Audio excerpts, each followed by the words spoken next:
할렐루야, 성도 여러분 반갑습니다. 어제 주일을 귀하게 보내고 오늘 다시 시작하는 하루입니다. 말씀 앞에 서기 위해서 먼저 우리 기도로 시작하겠습니다. 살아계신 하나님 아버지, 은혜를 감사합니다. 말씀이 아니면 살아갈 수 없는 저희들, 이 아침에도 하나님께서 말씀의 공급으로 이 하루를 복되고 귀하게 살아갈 수 있는 기회를 주시니 감사합니다. 마음문 열고 받아들이는 귀한 말씀 속에 생명이 있게 하여 주시옵시고, 순종하며 나아갈 때에 하나님께서 기뻐하시는 많은 열매 거두어드리는 귀한 하루가 되게 하여 주시옵소서. 감사드리오며 예수님 이름으로 기도하옵나이다. 아멘. 우리 함께 묵상할 하나님의 말씀은 에스겔서 제13장 말씀이죠. 13장 우리 3절에서 8절까지 말씀인데요. 에스겔서 제13장 3절에서 8절까지의 말씀, 성경책을 펼치신 분은 다 같이 한 목소리로 읽도록 하겠습니다. 시작. 주 여호와의 말씀에 본 것이 없이 자기 심령에 따라 예언하는 어리석은 선지자에게 화가 있을진저, 이스라엘아, 너의 선지자들은 황무지에 있는 여우 같으니라. 너희 선지자들이 성 무너진 곳에 올라가지도 아니하였으며 이스라엘 족속을 위하여 여호와의 날에 전쟁에서 견디게 하려고 성벽을 수축하지도 아니하였느니라. 여호와께서 말씀하셨다고 하는 자들이 허탄한 것과 거짓된 점괘를 보며 사람들에게 그 말이 확실히 이루어지기를 바라게 하거니와 그들은 여호와가 보낸 자가 아니라. 너희가 말하기는 여호와의 말씀이라 하여도 내가 말한 것이 아닌즉 어찌 허탄한 묵시를 보며 거짓된 점괘를 말한 것이 아니냐. 그러므로 주 여호와께서 이같이 말씀하셨느니라. 너희가 허탄한 것을 말하며 거짓된 것을 보았은즉 내가 너희를 치리라. 주 여호와의 말씀이니라. 아멘. 오늘 13장 1절 말씀 여지없이 이렇게 시작합니다. 여호와의 말씀이 내게 임하여 이르시되. 12장부터 19장까지의 그 주제가 여호와의 말씀이 내게 임하여 이르시되 하는 것을 중심 주제로 삼고 보고 있습니다. 여호와께서 말씀하신다는 것은 굉장히 중요한 것입니다. 살아있는 사람을 왜 살아있다고 말하냐? 호흡할 수 있기 때문에 그런데요. 성도의 호흡이 바로 이 하나님의 말씀을 받고 기도하는 들숨과 날숨과도 같은 이러한 중요한 삶의 맥락에서 받는 말씀이 없이 어떻게 삶의 능력을 받으며 기도의 자리로 나아가겠는가 하는 이러한 신앙의 질서를 볼 때에 여호와께서 오늘도 우리에게 말씀하신다. 이것은 오늘도 우리가 살아있는 생명으로, 살아있는 주의 백성으로 살 수 있다라고 하는 귀한 소망이기 때문에 오늘 요즘 나누고 있는 여호와의 말씀이 내게 임했다라고 하는 이것은 굉장히 가슴 두근거리는 정말 소중한 말씀입니다. 어제 저는 주일 예배 가운데 이종국 장로님 기도하시면서 이 추수할 때가 되어서라는 말이 왠지 모르게 굉장히 가슴을 두근거리게 했습니다. 가을이 되면 추수 때가 된다는 것은 우리는 이 정서적으로 다 알고 있습니다만은 장로님의 그 기도를 고백할 때, 기도를 통해서 하나님 앞에 나아가는 그 모습이 저를 좀 두렵게 만들었어요. 추수 때가 되었는데 내 손은 비어 있지 않은가? 올해 하루를 허락해 주시면 정말 아버지의 기쁘신 뜻대로 살아드리겠다라고 작정하며 시작했던 이 귀한 1년인데 벌써 이 9월에 추수 때가 되었음에도 불구하고 왠지 빈손인 것 같은 내 허전함이 죄스럽기도 하고, 아무튼 여러 가지 때문에 이 공허한 두려운 그러한 울림이 저에게는 있었습니다. 게다가 어제 2부 예배를 마치고 3부 예배 사이에 좀 시간이 있어서 오늘 본문 말씀을 이렇게 좀 펴봤는데요. 오늘 13장 전체 내용이 거짓 선지자에 대한 이야기입니다. 1절부터 23절까지 모든 내용에 있어서 이방인이라든지 하나님을 알지 못하는 원수라든지 죄인이라든지 막 그런 이야기가 아니라 선지자들에 대한 이야기인데, 거짓 선지자들에게 주시는 경고의 말씀으로 가득 차 있어요.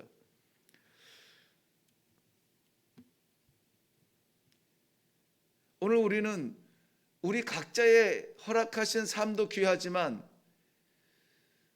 우리 이 믿음과 신앙의 공동체에 하나님께서 보내어 주시어서 말씀 사역자로 섬기게 하는 그 사역자들을 위한 기도의 시간을 오늘 이 아침에는 반드시 갖기를 원하고 또 그렇게 부탁을 드립니다. 이스라엘 백성들 속에 있는 선지자들, 그들 가운데에서는 거짓 선지자들이 있다는 것입니다. 있을 것이라고가 아니라, 추측이 아니라 있다는 것이에요. 하나님을 빙자하여 자기의 뱃속을 채우는 하나님의 종들이 있다는 것입니다. 하나님의 그 주인의 창고를 채우지 아니하고 자기의 이득을 위하여서 일하는 그러한 선지자들이 있다는 것이에요.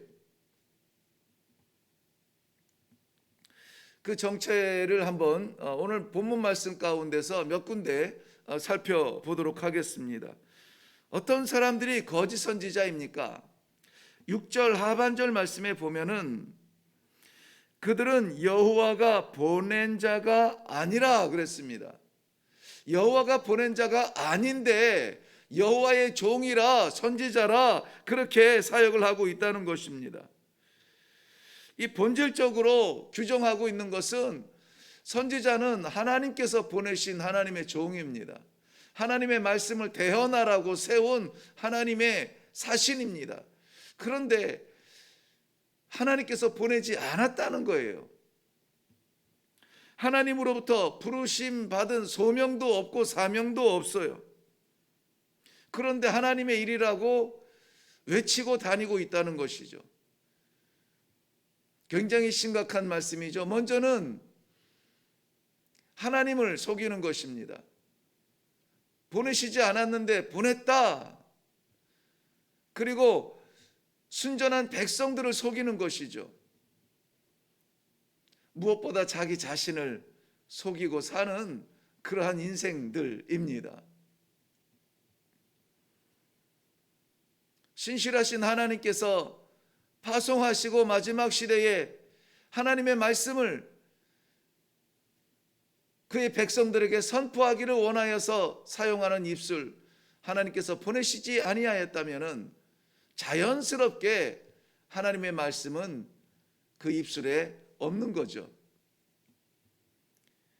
또 이 거짓 선지자들의 이 정체를 6절 상반절에 보면은 듣지 못한 말씀으로 인해서 저들이 공허한 것을 말할 수밖에 없는데요. 그 공허한 것이 어디에서 오느냐? 허탄한 것과 거짓된 점괘를 본다. 허탄한 것과 거짓된 점괘를 본다. 예수님께서 요한복음 8장 44절 말씀에 진리가 그 속에 없는 사람들에 대해서 이렇게 말합니다.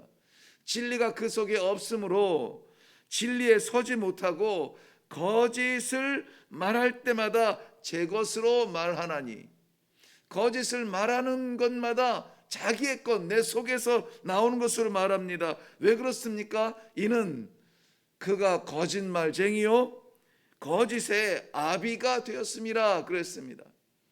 하나님 말씀에 진실함이 없으면 사람의 마음에 거짓으로 이야기하게 되어 있습니다. 우리들의 입술에서 나오는 한마디 한마디가 아름답고 거룩해야 된다고 어제 우리는 강조를 했습니다. 말씀을 나누었습니다. 그러나 하나님께로부터 온 것이 아니라면 공허할 수밖에 없어요. 그것을 진실된 것인 양 증거하려고 하면 할수록 거짓된 점괘에 의존할 수밖에 없습니다. 하나님의 말씀 외에 우리가 바라보고 받아들일 것이 없습니다. 그럴싸해 보는 점괘 손에 붙들고 위로 삼으며 벽에 붙이고 위로 삼으며 그러한 성도들은 없기를 바랍니다.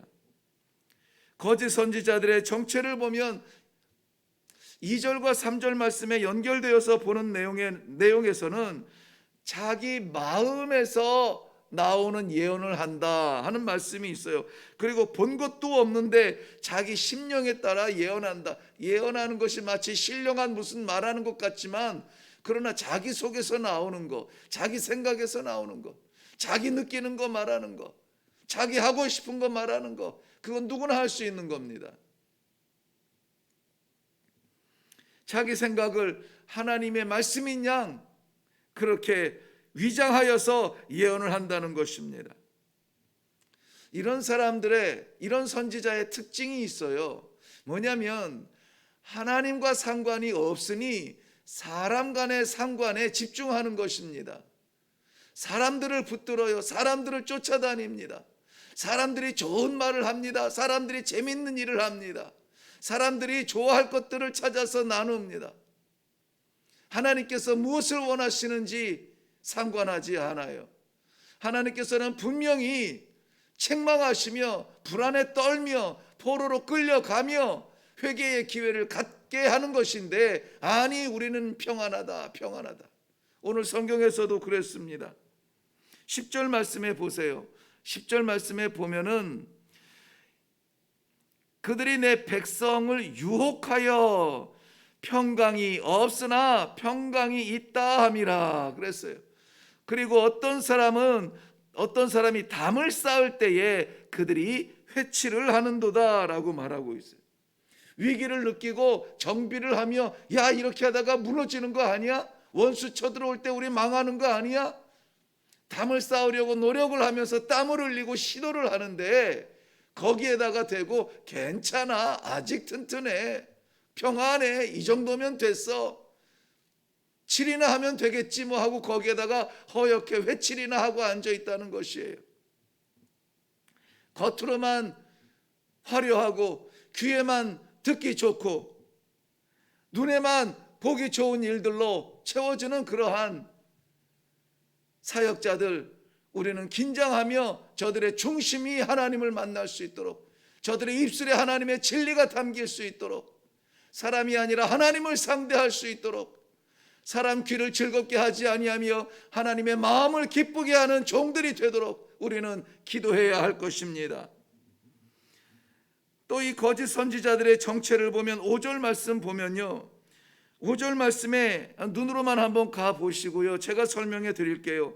거짓 선지자들은 성 무너진 곳에 올라가지도 아니하였다. 성벽을 수축하지도 아니하였다. 진짜 위기가 무엇인지 가슴 절절하게 깨닫지도 못합니다. 정말 무엇 때문에 아파하고 두려워하는지 그것을 공감하지를 못합니다. 위기를 위기라 말하지 않죠. 아니 말할 수가 없죠. 알 수가 없으니 회복을 위하여서 눈물 흘리지 않습니다. 그리하여서 이 거짓 선지자들을 오늘 성경에서는 광야의 여우라 이렇게 표현하고 있어요. 광야의 여우라. 여우라는 표현은 그렇게 썩 좋게 사용되지는 않습니다. 아가서에서 보면은 포도원을 허는 이 작은 여우를 잡으라고 말씀하고 있어요. 이 여우는 울타리를 헐고 포도원을 헐어서 내서 농사지는 것들을 다 깨트리고 무너뜨리는 역할을 하고 있습니다. 누가복음 13장에 보면은 예수님 당대에 그 악행을 일삼았던 헤롯 왕을 저 여우라고 표현을 했습니다. 그런데 포도원을 허는 여우, 교활하고 악행을 일삼는 여우, 그 여우가 선지자라 이름을 걸고 일을 하고 있다면은 이것은 밖에서 들어오는 그러한 무서운 사탄 마귀의 그러한 시기와 질투와 그러한 괴계보다 얼마나 더 위험한 것이며 얼마나 더 우리에게는 위기가 될 것인가요? 사랑하는 성도 여러분, 이것을 볼 수 있는 영안을 위하여서 말씀 가운데 늘 거하시기를 바랍니다. 하나님의 말씀이 아닌 것을 증거하는 것에 대하여서 긴장하고 여러분 깨달을 수 있어야 됩니다. 이들에 대하여서 하나님은 간과하지 않으세요. 하나님은 그들을 벌하신다고 말씀하십니다.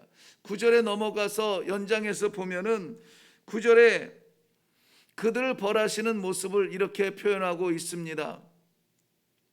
그들을 쳐서 내 백성의 공회에 들어오지 못하게 하며 이스라엘 족속의 호적에도 기록되지 못하게 하며 이스라엘 땅에도 들어가지 못하게 하리니 너희가 나를 여호와인 줄 알리라. 내가 여호와이기 때문에 저들은 분명히 내가 안다. 내가 저들을 심판하고 저들을 칠 것이다. 어떤 모양으로 한다고요? 내 백성의 공회에 들어오지 못한다. 이스라엘 족속의 호적에 기록되지 못한다. 이스라엘 땅에도 들어오지 못하게 한다. 삼중적으로 확실하게 못 받고 있습니다. 안 된다. 안 된다. 인생의 모양은 그럴듯하게 살 수 있었는지 모르겠지만 가운을 입고 화려하게 거룩한 척 선지자로 살았는지 모르겠지만 안 된다. 못 들어온다. 내 백성, 내 땅, 내 영광에 참여하지 못할 것이다. 이 삼중적으로 하나님께서 분명하게 못 받고 있습니다. 뿐만이 아닙니다. 그러한 배경에는 13절 말씀에 보면 13절 말씀 보면은 내가 분노하여 폭풍을 퍼붓고 내가 진노하여 폭우를 내리고 분노하여 큰 우박덩어리로 무너뜨리리라 라고 말씀하고 있습니다. 여기에서도 삼중적으로 아버지의 분노에 대하여서 이야기하고 있습니다. 분노하여 진노하여 분노하여 하나님께서 침묵하지 아니하실 것입니다. 광야의 여우처럼 스며들어 와서 거짓 선지자로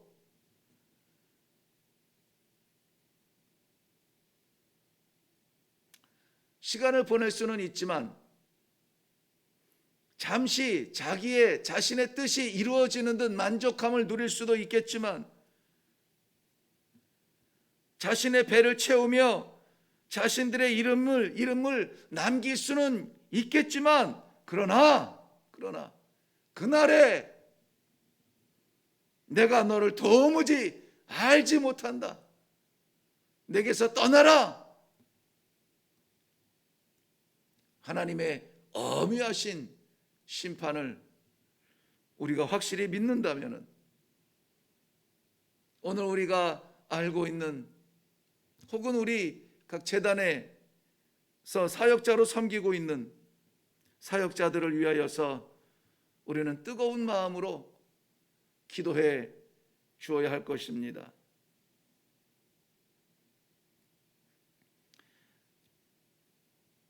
부족한 종들이 있거든 하나님께서 그 영역을 채우시고 말씀으로 가득 차며 기도로 사역하는 그러한 사역자가 되도록 기도해야 할 것입니다. 이 땅에 아직도 많은 신실한 주의 종들이 무명으로 어려운 중에서 십자가 붙들고 말씀과 기도 가운데 사역하는 종들이 있습니다. 저들이 힘일치 않도록 우리가 물질적으로 우리가 이 체력적으로 도울 수는 없을지 몰라도 기도 가운데 저들을 하나님 앞에 올려놓을 수 있는 그런 동역이 있어야 될 줄로 믿습니다. 이 아침에 우리 각자의 삶에 대한 기도의 제목들이 많이 있겠지만 하나님께서 말씀을 주신 그대로 이 시대의 사역자들을 위하여서 먼저 기도하고 그리고 각자의 기도의 제목들이 있어야 되겠습니다. 기도하겠습니다.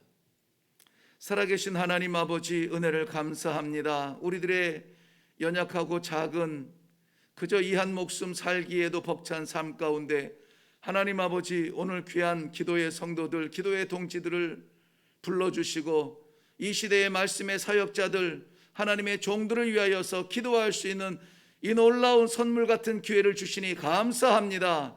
아버지, 저희들은 받기만 하였는데 이제 기도로 저들과 동역하게 하여 주시옵시고 저들의 심령과 저들의 영혼이 하나님을 향하여 날마다 부끄러움 없이 한 발자국씩 나아갈 수 있는 섬김의 종들이 다 될 수 있도록 주여 붙들어 주시옵소서. 그래서 우리가 우리에게 맡기신 귀한 제단마다 신실한 사역자들이 주의 제단을 섬길지언정 여우 같은 거짓 선지자들 서지 아니하도록 주여 주의 제단들을 붙잡아 주시옵소서. 감사드리오며 예수님 이름으로 기도하옵나이다. 아멘. 네, 오늘 말씀 나눈 것처럼 참 두려운 말씀이긴 합니다만 성경이 그렇게 이야기하고 있습니다. 하나님께서 하나님의 말씀이 임하였다 했으니 하나님께서 말씀하시는 것입니다. 신실한 선지자들이 있는 반면에 거짓 선지자들이 분명히 있으며 저들이 오늘 말씀 내용에 있는 그대로 세우지 아니하고 무너뜨리는 자들이며 화려할지라도 거짓된 것들이다 분명히 말씀하고 있습니다. 우리에게 지금 많은 것들이 필요한 때입니다. 그러나 무엇보다 우리 영혼을 위하여서 진실의 말씀 그리고 이 진실의 뜨거운 기도가 필요한 그러한 사역자들 위해서 이 시간에 우리 먼저 우선적으로 주의 종들을 위해서 기도하고 그리고 각자의 기도의 제목으로 하나님께 나아갈 수 있기를 바랍니다. 각자 있는 자리에서 지금 다 같이 기도하겠습니다.